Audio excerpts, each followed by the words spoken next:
예, 사도행전 20장에서 있었던, 오늘 본문 속에서 있었던 사건은 바로 드로아라는 곳에서 있었던 사건입니다. 바로 이 뒤에 지금 장면이 에게가 보이는 드로아에서 찍은 사진을 볼 수가 있는데요.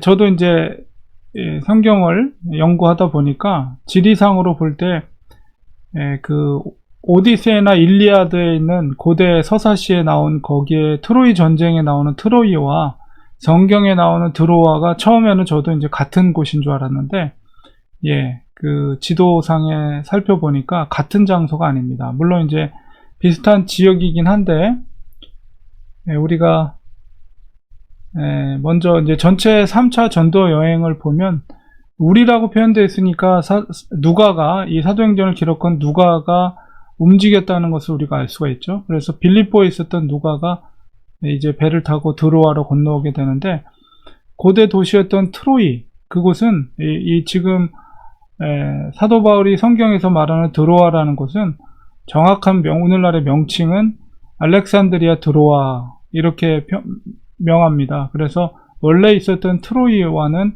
약 16km 떨어져 있어요. 그래서 그 트로이 목마를 이렇게 모형으로 만들어져 있는데, 지금도 그 트로이에 방문하면 이 성경에 나온 드로아에서 그것을 찾기는 어렵습니다. 오늘날에 바로 이 지역에서 북쪽으로 약 16km 올라가야만이 바로 그 고대 서사시에 나왔던 트로이 전쟁에 그 드로아가 있고, 지금 성경에서 기록되어 있는 드로아, 사도 바울이 3번 방문했죠.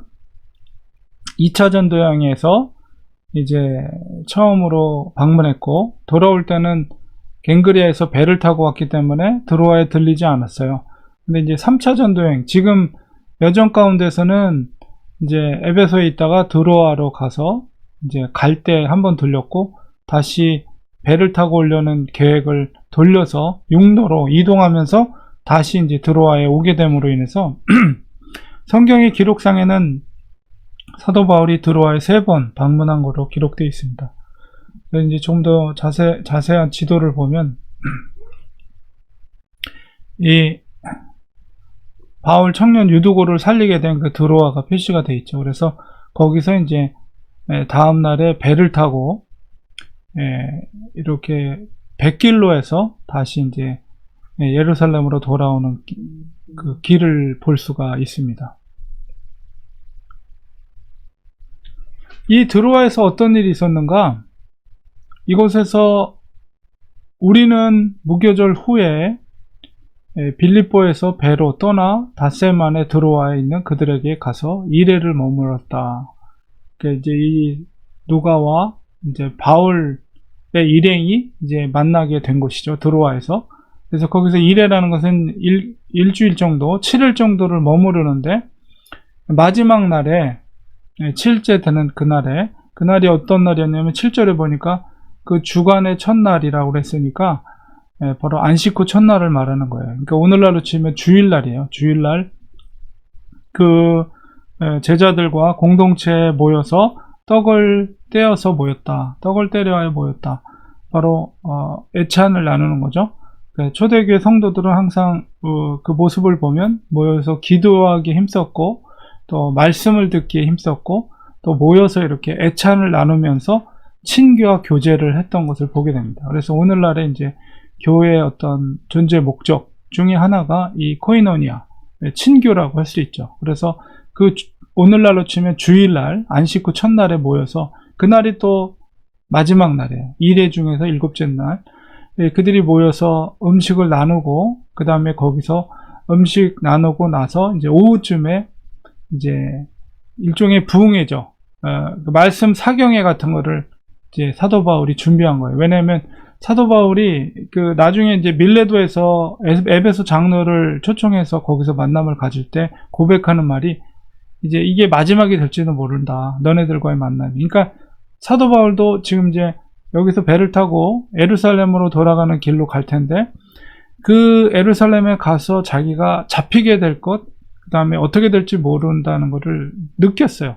느낌상. 그렇기 때문에 이 드로아의 세 번째 방문이지만 언제 다시 드로아에 다시 오게 될지 사도 바울도 마음속에서는 이제 다시는 오지 못할지도 모르겠다라는 느낌이 있었던 거죠. 그렇기 때문에 거기에 있던 성도들에게 조금 더 말씀에 대해서 강론하고 싶었고, 복음에 대한 진리를 조금 더 확실하게 그들에게 전달하고 싶은 마음이 있었던 거예요. 그래서 이제 애찬을 나누고 나서 주일날 오후쯤에는 이제 부흥회를 가진 거죠. 그리고 거기서 이제 말씀을 강론할 때 오후뿐만 아니라 이제 저녁 때까지 이제 밤중까지 그 말씀이 계속된 거예요.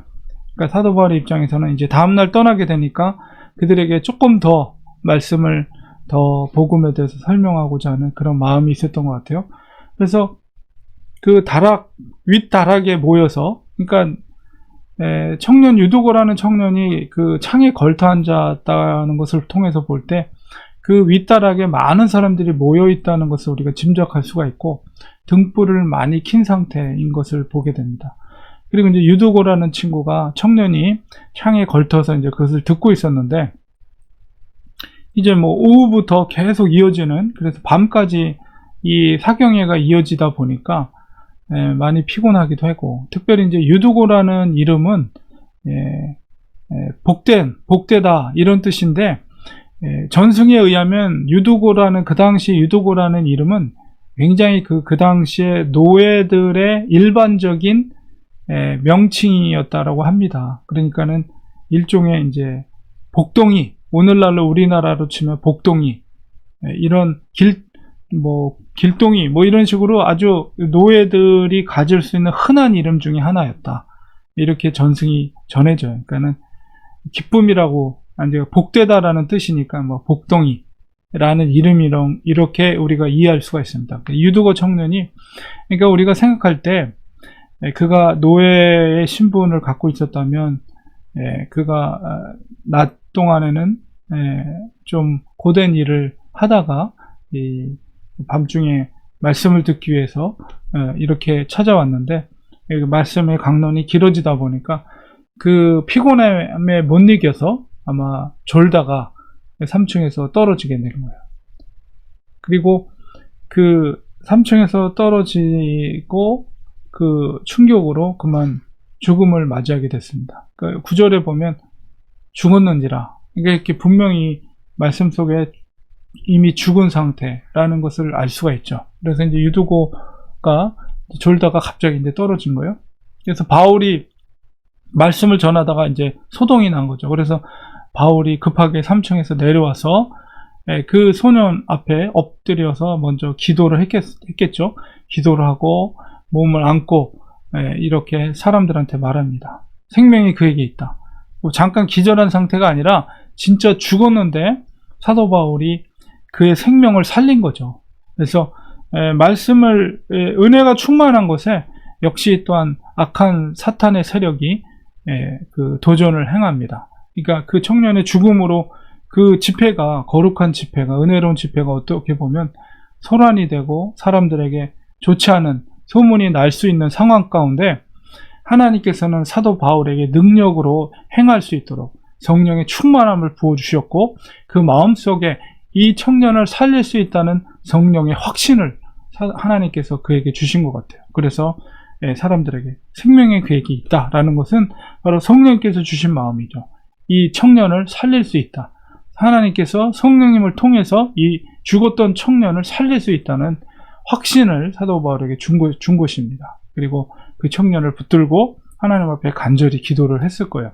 그리고 그가 다시 생명이 살아난 놀라운 역사를 이루어지게 된 것입니다. 사탄은 그 청년을 통해서 도전을 했지만 성령님께서 오히려 그것을 변화시켜서 그 말씀을 강론하는 그 부흥회가 더욱더 사람들에게 놀라운, 그래서 사도 바울의 그 강론했던 말씀이 정말 생명력 있는 말씀이요 능력의 말씀이라는 것을 이 유두고 청년을 살리는 사건을 통해서 더 확증이 되게 된 것입니다.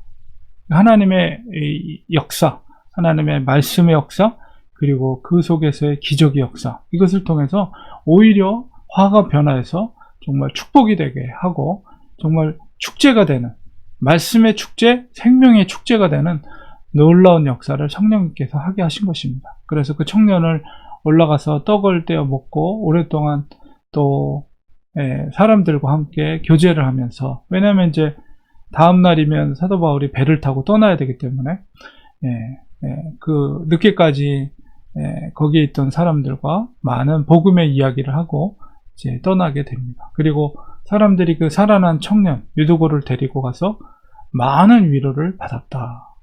그러니까 그 얼마나 분위기가, 만약에 그 청년이 죽었다면 그 말씀 사경이고 뭐고 다 묻혀버렸을 거예요.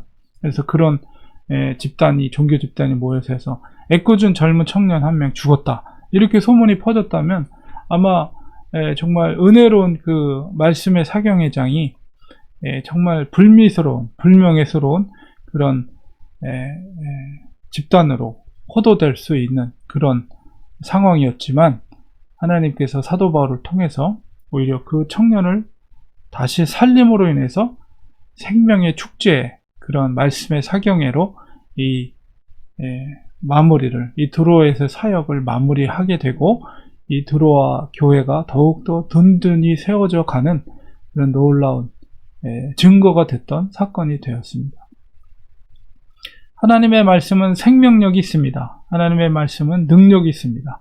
그리고 무엇보다도 물론 이 청년이 살아난 것은 뭐 예수님의 부활과는 뭐 동일한 건 아니지만, 그러나 이 살아났던 것은 바로 죽었던 나사로가 살아난 것처럼 그것은 바로 일종의 부활의 예표를 우리에게 보여준 사건이다, 이렇게 또한 볼 수가 있습니다. 그래서 우리는 우리의 육신이 영혼으로 떠나가는 그런 죽음을, 1차적인 육체적인 죽음을 우리가 누구나가 다 경험하게 되겠지만, 우리는 그 죽음이 끝이 아니기 때문에, 왜냐하면 주님이 다시 오시면 우리는 다시 부활된 몸으로 살아나서 하나님 앞에 서게 될 것이며, 또한 영원한 새하늘과 새 땅에서 그 부활된 몸으로 살 것을 우리가 기대할 수가 있는 것이죠.